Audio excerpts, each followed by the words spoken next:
ওই মদিনা হলো আমার সুখের ঠিকানা।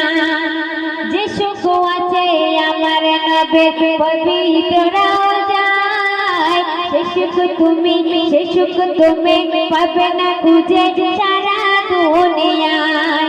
যে সুখ আছে আমার নবীর পবিত্র রওজায়, সে সুখ তুমি পাবে না খুঁজে সারা বিশ্বময়।